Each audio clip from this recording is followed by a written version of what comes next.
चांद की रानी और छोटा राजकुमार। भाग 1। राजकुमार अर्जुन। बहुत समय पहले एक सुंदर और समृद्ध राज्य था जिसका नाम स्वर्णपुर था। यह राज्य अपनी सोने की खदानों और विशाल महलों के लिए प्रसिद्ध था। वहां के राजा महाराज वसुंधर एक न्यायप्रिय और दयालु शासक थे। राजा के पुत्र राजकुमार अर्जुन अपने पिता की तरह निडर, बुद्धिमान और साहसी थे। राजकुमार अर्जुन की एक खास आदत थी, वह हमेशा रात में चांद को देखता था। उसे चांद की शीतल रोशनी में कुछ अजीब सा आकर्षण महसूस होता था। एक दिन उसकी माँ महारानी सौम्या ने उससे पूछा, अर्जुन, तुम हर रात चांद को इतने ध्यान से क्यों देखते हो? राजकुमार ने कहा, माँ, मुझे लगता है कि चांद के पार कोई अनोखी दुनिया है। शायद वहाँ भी कोई रहता है। महारानी ने हंसते हुए कहा, यह तुम्हारी कल्पना है बेटा।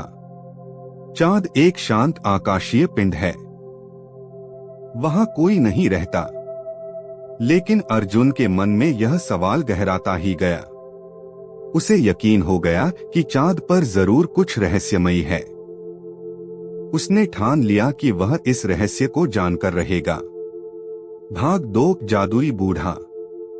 एक रात जब अर्जुन अपने महल की छत पर बैठकर चांद को निहार रहा था, अचानक एक बूढ़े आदमी का स्वर उसके कानों में पड़ा, क्या तुम सच में चांद की दुनिया के बारे में जानना चाहते हो, राजकुमार? अर्जुन ने चौंक कर चारों ओर देखा, लेकिन कोई दिखाई नहीं दिया। अचानक सामने एक चमकती हुई आकृति प्रकट हुई। वह एक बूढ़ा आदमी था जो एक सुनहरी छड़ी पकड़े हुए था। उसकी आंखें गहरी और आवाज जादुई थी। मैं कौन हूँ यह मत पूछो, बस इतना जान लो कि मैं तुम्हारी मदद कर सकता हूँ, बूढ़े ने कहा। अर्जुन ने उत्सुकता से कहा, क्या तुम मुझे चांद की दुनिया के बारे में बता सकते हो? बूढ़ा आदमी मुस्कुराया और बोला, हाँ, लेकिन इसके लिए तुम्हें अपने साहस और विश्वास को साबित करना होगा। मैं तुम्हें एक जादुई घोड़ा दूंगा जो तुम्हें चांद तक ले जाएगा। लेकिन यह यात्रा आसान नहीं होगी। रास्ते में कई चुनौतियां होंगी और अगर तुम सफल हो जाते हो तो चांद की रानी से मिल सकोगे। राजकुमार अर्जुन ने बिना एक पल भी गवाए कहा, मैं तैयार हूँ। भाग 3। जादुई घोड़े पर यात्रा। बूढ़े आदमी ने अपनी छड़ी घुमाई और अचानक एक सफेद विशाल पंखों वाला घोड़ा प्रकट हुआ। यह घोड़ा तुम्हें चांद तक ले जाएगा, लेकिन याद रखना, तुम्हें धैर्य और साहस का पालन करना होगा, बूढ़े ने कहा। अर्जुन ने उस घोड़े पर सवार होकर आकाश की ओर उड़ान भरी। जैसे ही वह आकाश में चढ़ा, उसने देखा कि सितारे उसके चारों ओर चमक रहे थे। हवा ठंडी थी और चांद और बड़ा दिखाई दे रहा था। अर्जुन के मन में उत्साह के साथ थोड़ा डर भी था, लेकिन उसने अपना साहस बनाए रखा। रास्ते में अर्जुन को कई बाधाओं का सामना करना पड़ा। सबसे पहले वह एक विशाल तूफान के बीच फंस गया, जहां अंधेरे बादल और बिजली चमक रही थी। उसने घोड़े की लगाम कसकर पकड़ी और तूफान को पार करने का साहस दिखाया। इसके बाद उसने एक विशाल अंधेरी घाटी देखी जिसमें रहस्यमयी आवाजें गूंज रही थीं। अर्जुन ने अपनी हिम्मत जुटाई और उस घाटी को पार किया। भाग 4। चांद की रानी से मुलाकात। कई कठिनाइयों के बाद अर्जुन आखिरकार चांद के करीब पहुंच गया।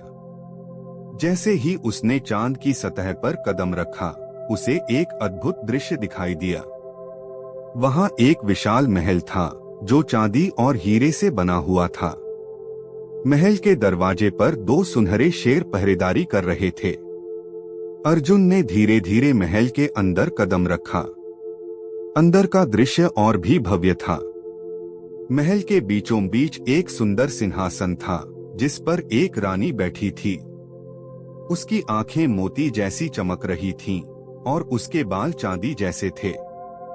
उसकी पोशाक चांद की रोशनी की तरह चमक रही थी। स्वागत है राजकुमार अर्जुन, रानी ने मधुर आवाज में कहा। मैं चांद की रानी हूँ। मुझे पता था कि तुम एक दिन यहाँ तक पहुँचोगे। अर्जुन ने सम्मान से कहा, महारानी, मैं हमेशा जानना चाहता था कि चांद पर क्या है। क्या आप मुझे इसके रहस्य बता सकती हैं? रानी ने मुस्कुराते हुए कहा, यह चांद सिर्फ एक आकाशीय पिंड नहीं है, बल्कि यह एक रहस्यमयी दुनिया है, जहां हर चीज जादू से भरी है। लेकिन इसके पीछे एक बड़ा राज छिपा है, और वह है विश्वास।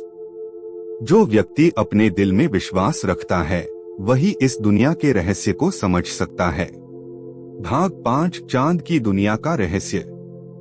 रानी अर्जुन को महल के अंदर एक विशाल बगीचे में ले गई, जहां पेड़ पौधे जादुई रूप से चमक रहे थे। हर फूल, हर पेड़ और हर पत्ती में जादू था। वहां से एक झरना बह रहा था, जिसका पानी भी चांदी जैसा चमक रहा था। रानी ने कहा, यह बगीचा केवल जादू की नहीं, बल्कि विश्वास की शक्ति का प्रतीक है। यहाँ हर पेड़ और पौधा तभी पनपता है जब कोई व्यक्ति अपने दिल में सच्चे विश्वास के साथ यहाँ आता है। यह वही विश्वास है जो तुमने दिखाया, अर्जुन। अर्जुन ने चकित होकर पूछा, लेकिन यह विश्वास क्या है? रानी ने समझाया, विश्वास वह शक्ति है जो हमें कठिनाइयों का सामना करने की ताकत देती है। जब तुमने अपनी यात्रा शुरू की, तुमने कई बाधाओं का सामना किया। अगर तुमने विश्वास नहीं किया होता, तो तुम यहाँ तक नहीं पहुँच पाते। यही इस चांद की दुनिया का सबसे बड़ा रहस्य है, विश्वास की शक्ति। भाग 6, चांद के दुश्मन। रानी ने अर्जुन को एक और रहस्य बताया, लेकिन यहाँ एक और चुनौती है, राजकुमार। इस चांद की दुनिया में एक दुश्मन भी है, जो इस जादुई बगीचे को नष्ट करना चाहता है। वह अंधकार का राजा है, और वह विश्वास को खत्म करने की कोशिश कर रहा है। अगर वह सफल हो गया, तो यह पूरा बगीचा नष्ट हो जाएगा। अर्जुन ने तुरंत कहा, मैं उस दुश्मन से लड़ने के लिए तैयार हूँ। रानी ने कहा, तुम्हें बहुत सावधान रहना होगा। वह बहुत शक्तिशाली है, लेकिन अगर तुम अपने विश्वास को मजबूत रखोगे, तो तुम उसे हरा सकते हो। अर्जुन ने साहस के साथ अपनी तलवार निकाली और रानी से विदा ली। उसने अंधकार के राजा का सामना करने के लिए अपने घोड़े पर सवार होकर यात्रा शुरू की। भाग 7, अंधकार का राजा। अर्जुन ने अंधकार के राज्य में प्रवेश किया। वहां चारों ओर घना अंधेरा था, और हर जगह डरावनी आवाजें गूंज रही थीं। लेकिन अर्जुन ने अपने विश्वास को कमजोर नहीं होने दिया। वह अंधकार के राजा के महल तक पहुंचा, जो काले पत्थरों से बना हुआ था। अंधकार का राजा एक विशाल और डरावनी आकृति थी। उसकी आंखों में लाल रोशनी चमक रही थी, और उसके चारों ओर धुएं का बादल छाया हुआ था। उसने अर्जुन को देखकर कहा, तुम यहाँ क्यों आए हो, छोटे राजकुमार? क्या तुम मुझे हराने आए हो? अर्जुन ने अपनी तलवार उठाते हुए कहा, मैं तुम्हें हराने नहीं, बल्कि विश्वास की ताकत दिखाने आया हूँ। अंधकार के राजा ने हंसते हुए कहा, तुम्हारी तलवार मुझे नहीं हरा सकती। यहाँ केवल अंधकार ही रह सकता है। अर्जुन ने गंभीरता से कहा, तुम गलत हो। जहाँ विश्वास है, वहाँ अंधकार कभी जीत नहीं सकता। भाग 8, अंतिम युद्ध। अर्जुन और अंधकार के राजा के बीच भयंकर युद्ध हुआ। अंधकार का राजा अपनी काली जादुई शक्तियों का इस्तेमाल करता रहा, लेकिन अर्जुन का विश्वास अडिग था।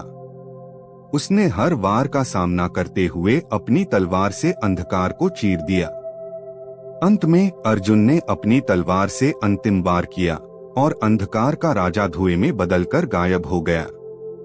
अंधेरा समाप्त हो गया, और चांद की दुनिया फिर से रोशनी से भर गई। भाग 9, चांद की रानी का आशीर्वाद। राजकुमार अर्जुन ने चांद की दुनिया को बचा लिया था। रानी ने उसे आशीर्वाद दिया और कहा, तुम्हारा साहस और विश्वास अडिग था।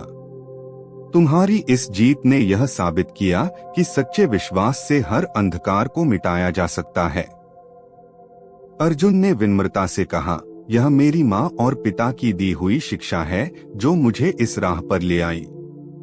रानी ने मुस्कुराते हुए कहा, अब समय आ गया है कि तुम अपने राज्य लौटो और वहाँ भी अपने विश्वास की ताकत को फैलाओ। तुम्हारी यात्रा यहाँ समाप्त नहीं होती, बल्कि यह एक नई शुरुआत है।